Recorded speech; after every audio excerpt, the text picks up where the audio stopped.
Good morning, everyone, and welcome to my third and final presentation. Today we're here to talk about a very controversial topic in health, nutrition, and the future of our generations. We're going to talk about in vitro meat. Has anyone ever heard of this? No, that's what I thought. It's a very, very new concept, and today we're going to talk about the risks and benefits associated with it, and it's pretty much the future of food, so I think it's important for everyone to know about it. So say that again, what was that, Brooke? In vitro meat. Common names are also cultured meat, test tube meat, cloned meat, she meat, or sheet meat is an abbreviation, and it can also go by synthetic meat or artificial meat. So these are all the common names you're going to hear, read about, any of those things. It all means the same thing. So what is it not? I wanted to clarify that it's not imitation meat. This is something that a lot of you, I'm sure, have heard about. This is more of a vegan or vegetarian option. These are animal meatless foods. And they normally contain protein from soy or gluten, so they don't contain any animal products at all. But this, in vitro meat, it actually is real meat, at least on a cellular level. So where did it come from? You guys are probably wondering, what in the world and where did it start? So NASA actually came up with the concept. They wanted to create foods that their astronauts could create in space, and obviously they don't have farms in space, so they wanted meat. So what do they have to do? They have to grow them in a lab. So in 1995, the FDA actually approved NASA's use of this research, and by 2010, NASA had made some in vitro meat through turkey cells, and they had also created fish fillets through goldfish cells. So that's pretty amazing. Now, Time magazine declared in vitro meat production to be one of the best breakthrough ideas of 2009. And also in 2009, scientists in the Netherlands were able to create fake meat using live pig cells. And as of today, there's about 30 different labs across the country and across the world that are working to create in vitro meat. So how is it made? This is kind of an in a nutshell version, but meat is mostly animal muscle.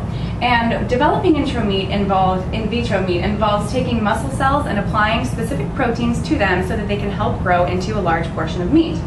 Now, yogurt, bacterial cultures, and cheese are made in a very similar way, and we all know those foods, right? They're also made through biotechnology. Cheese is made by combining an enzyme from a calf's stomach called rennet and milk.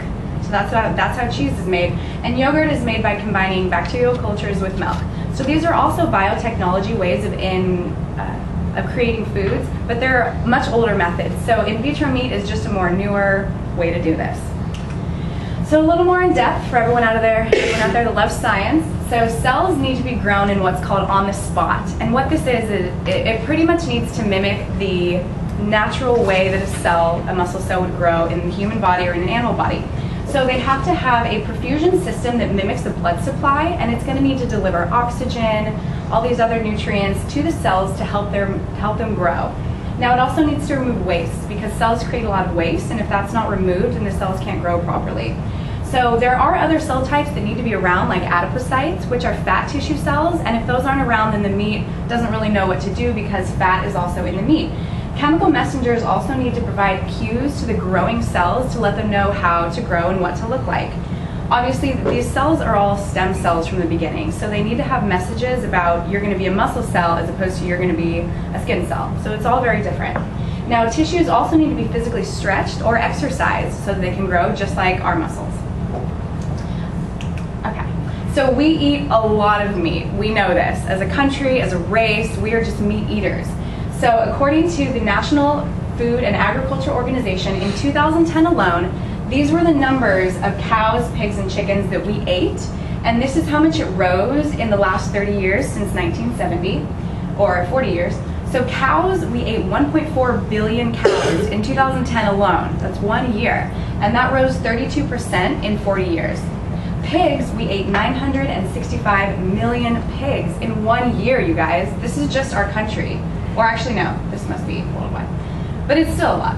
It rose 76% in 40 years. And chickens, we ate almost 20 billion chickens. And this rose 273% in 40 years.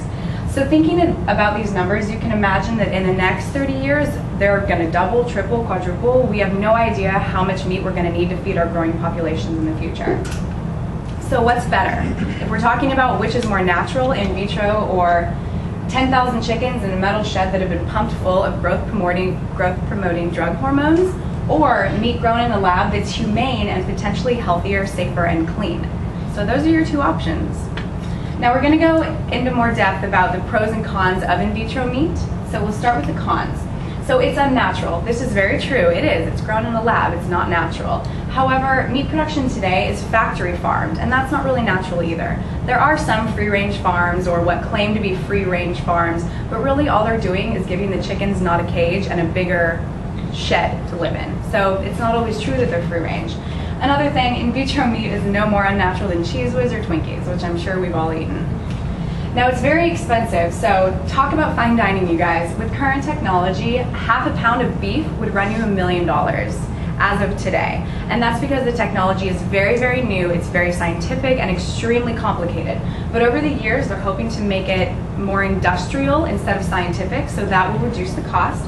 And it's also going to require enormous capital investment for research and development. It's going to be a lot of money to get people to make this stuff.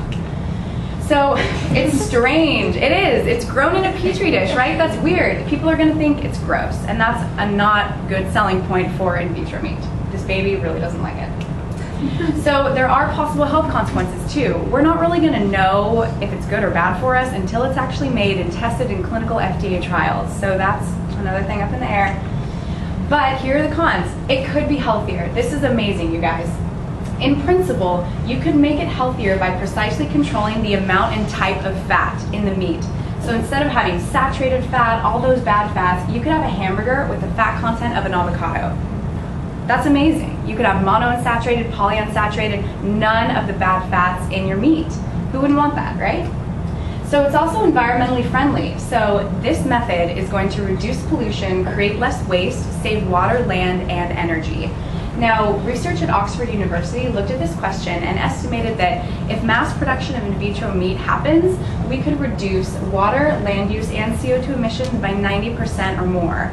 We know what those cows do out there on the field. They're farting, and that is causing CO2, and it's creating holes in the ozone layer. It's true. That's what they do, right? All right, so it's also cleaner and more ethical. A lab can be kept sterile, and a farm cannot. And this is also going to limit, we don't have it much anymore, but mad cow disease would not have happened through this method because there are no animal-to-animal interactions. It's all just in a lab. Now, no animals were harmed during the making of this meat, which is great. No animals are going to be killed, slaughtered, nothing like that. All we have to do is take some stem cells from them and create it that way, and that's all they have to do. So my questions to you, each of you on your table has a population that you're going to represent. Some of you are politicians, some of you are vegetarians, and some of you are just a common consumer. So please look at the question, discuss amongst your table, and we'll talk about your feelings in a couple minutes. Okay? If you are a vegetarian, what's it say? It says if it costs the same and tasted exactly the same, would you choose in vitro hamburgers or real hamburgers? Don't like the texture and taste. Well, are we also assuming that this is safe? Yeah. If it costs the same, tastes the same, I would. and it was healthier. Yeah. But then there's also this side of people who are like anti-rights, and maybe they've tried more Yeah. over regular. Like it would have to be a lot healthier. It would have to be easily So accessible. the in vitro meat doesn't fart, right? Okay. No, not at all. The waste is removed through test tubes. Okay, so I'm into the no farting. Petri dish goes on. I don't like my meat fart. Yeah. It's weird how they grow in Probably test tubes. replicate the cells. You just have to pour it out. If they can clone the meat, they can clone the See cells. this more That is really weird. androgynous and enzymes. I don't know, it's like really weird. I think it's just expensive. It's interesting that they. What would happen to hairspray? Hairspray should go out of I would business. still go to this. It would be a petting zoo. It smells so great. All right, is everybody ready to give me your points? Okay, so we'll start over here. So what population did you guys represent, and would you please read your question aloud? We are the vegetarians, and the question asks, if you are vegetarian for any reason, ethical, religious, environmental, health, etc., would you try it? What do you guys think? Are any of you vegetarians? No? Okay. But say you were, okay. I don't think I would. You don't think you would? No. If for any reason I just like steal its meat and Still like meat. it's just like it will smell like meat, it will be like meat. Okay, so you just don't like meat. No matter where it Okay. comes from. Okay, You know? true. What about you girls? What would you think maybe other vegetarians would feel if they did it for humane reasons? Try it? Yeah. I think, personally, I'm not a vegetarian, but if I was, and I think a lot of vegetarians, maybe I'm general, like I'm stereotyping, but a lot of them don't want to harm the animals. Exactly, And that's they want it to be like environmental friendly. So Mhm. because it's not actually harming the animal, Yeah. and is environmental friendly, I would consider trying it. Thanks, guys. Now, next table, would you please read your population and what the question was for you?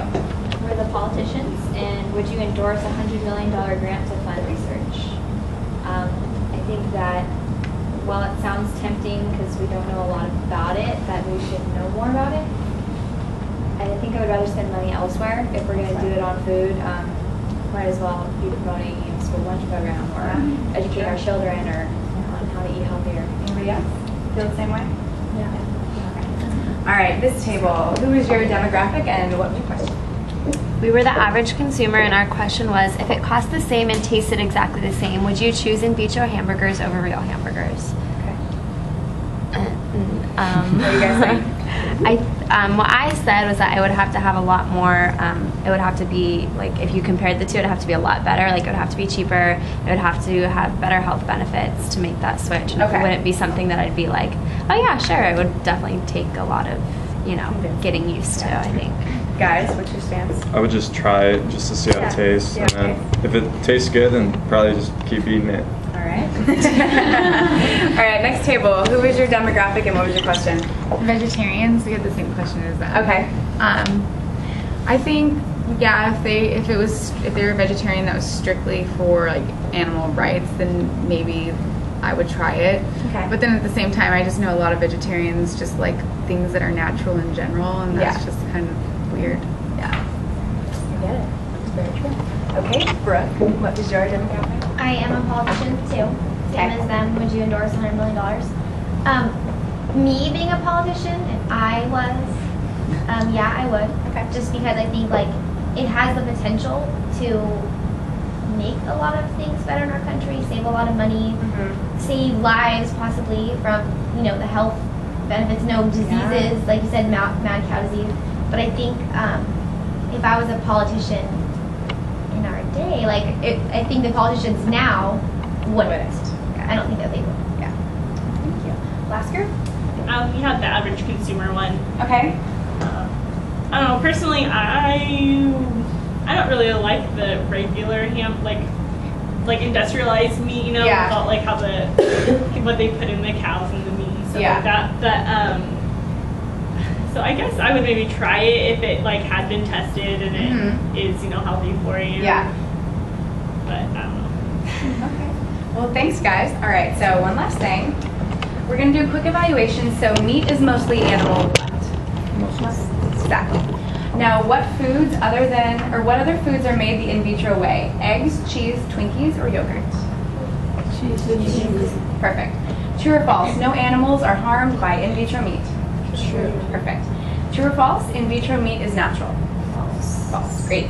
All right. True or false? In vitro meat is better for the environment. True. Perfect. All right, guys, you did a great job. Well, thank you so much for attending my presentation. I hope you learned a lot. I hope you can make great decisions in the future because this is all going to be something we have to deal with in our lifetime. So thank you so much.